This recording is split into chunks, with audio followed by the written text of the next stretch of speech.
ಗುರಿತ್ ಸಾಗು ಏನು ಬೇಕದೆ ವಿವರವಾದ ರೂಪ ಇಲ್ಲಿದೆ. ಒಂದು ದತ್ತವಾದ ಕಾಡಿನಲ್ಲಿ ಒಂದು ಸಣ್ಣ ಹಕ್ಕಿ ವಾಸಿಸುತ್ತಿತ್ತು. ಆ ಹಕ್ಕಿಗೆ ಆಕಾಶದೆತ್ತರ ಮರವೊಂದನ್ನು ಏರಬೇಕೆಂಬ ಮಹಡಾಸೆ ಇತ್ತು. ಆದರೆ ಆ ಮರಬಲ ಎತ್ತರವಾಗಿದ್ದು ನನ್ನ ಹಕ್ಕಿಗೆ ಅದನ್ನು ಏರುವುದು ಸುಲಭವಾಗಿರಲಿಲ್ಲ. ಹಕ್ಕಿ ಪ್ರತಿದಿನ ಮಡ್ ಬುದ್ಕೆ ಬಂದು ಹಾರಲು ಪ್ರಯತ್ನಿಸುತ್ತಿತ್ತು.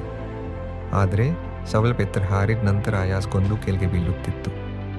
ಆದರೆ ಆ ಹಕ್ಕಿ ತನ್ನ ಗುರಿಯನ್ನು ಬಿತ್ತು ಕೊಲ್ಲಲು ಸಿದ್ಧವಿರಲಿಲ್ಲ. ಮತ್ತೆ ಮತ್ತೆ ಪ್ರಯತ್ನಿಸುತ್ತಲೇ ಇತ್ತು.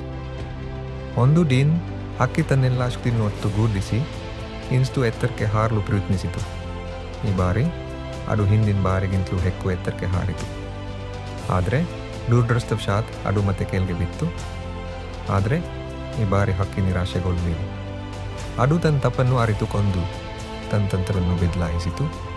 ಅದು ನಿಧಾನವಾಗಿ ಒಂದೊಂದೇ ಕೊಂಬೆಯನ್ನು ಹತ್ತಲು ಪ್ರಾರಂಭಿಸಿತು. ಹಕ್ಕಿ ದಿನವಿದ್ದಕ್ಕೆ ತಪ್ಪಿತು. ಒಂದೊಂದೇ ಕೊಂಬೆಯನ್ನು ಹತ್ತುತ್ತಾ ಕೊನೆಗೂ ಮಟ್ಟುದಿನ್ನು ತಲುಪಿತು. ಅಲ್ಲಿಂದ ಅದು ಇದ್ದಕ್ಕಾದ್ದಿನ ಸುಂದರ ದೃಶ್ಯವನ್ನು ನೋಡಿತು.